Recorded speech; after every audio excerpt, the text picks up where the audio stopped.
একদিন ঠিকই যে বিষয়গুলো নিয়ে আমরা আফসোস করব।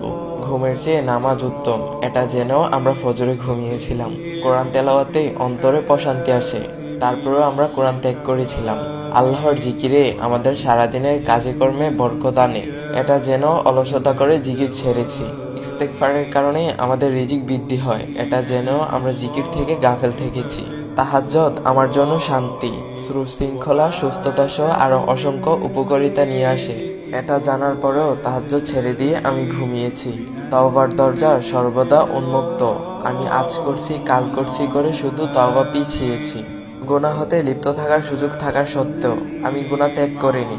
গুনাহ ত্যাগ করলে আমার বিপদগুলো আল্লাহ তাআলা দূর করে দিতেন, আমার ধ্যান শক্তি বাড়িয়ে দিতেন। এটা জেনেও আমি গুনাহ থেকে বিরত রাখিনি নিজেকে, গুনাহে লিপ্ত থেকেছি।